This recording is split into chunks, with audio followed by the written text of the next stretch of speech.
नमस्कार मित्रांनो.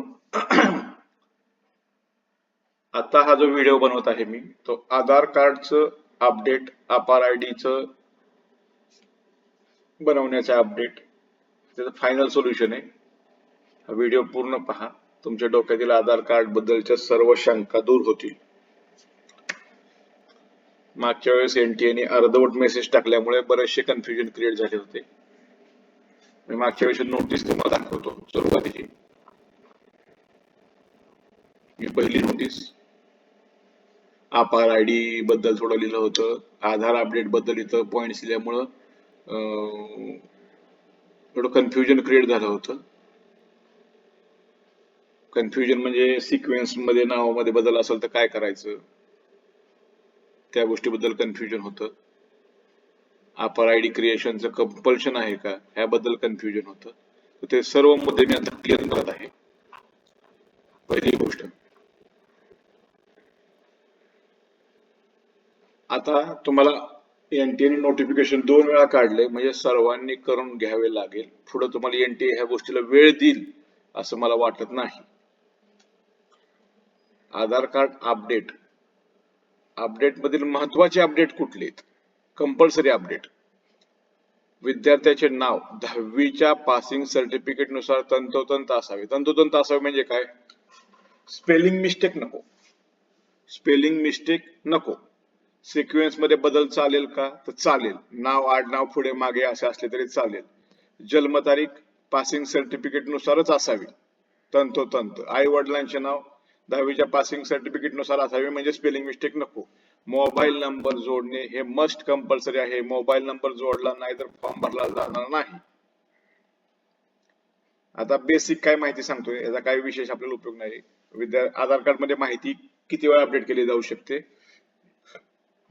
नाव एकदाच बदलता येते, दोनदा सुधारता येते. जन्मतारीख तसंच.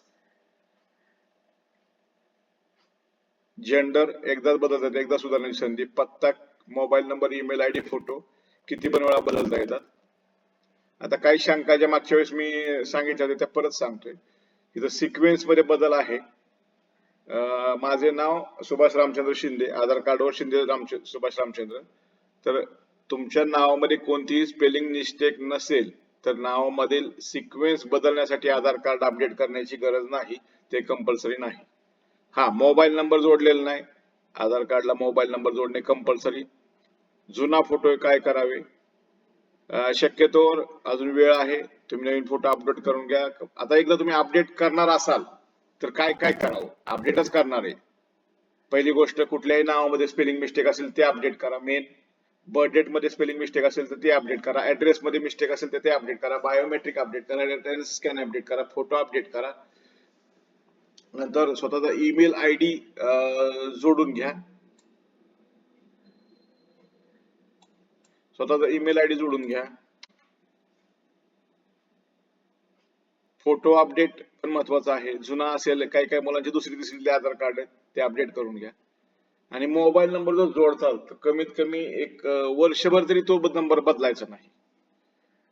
काही लोकांचं 10 वर्षापूर्वीचं आधार कार्ड आहे तर 100% त्यांनी अपडेट करून घेतलेलं बरं नाही. मेन ह्यात कन्क्लुजन काय?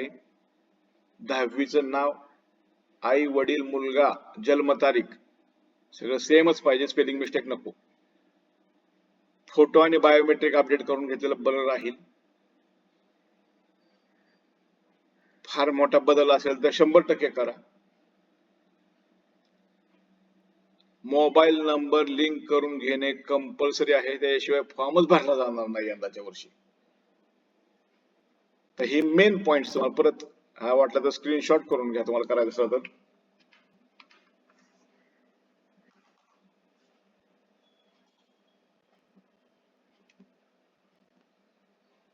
कोणत्या कोणत्या गोष्टी मस्ट आहेत,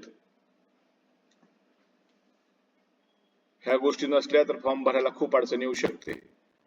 आता नवीन एक नोटीस आलेली 24 तारखेला काल, त्यामध्ये अपार आयडी म्हणजेच एबीसी बँक, तर एबीसी बँक म्हणायची, पूर्वी एबीसी आयडी त्याला म्हणायचे.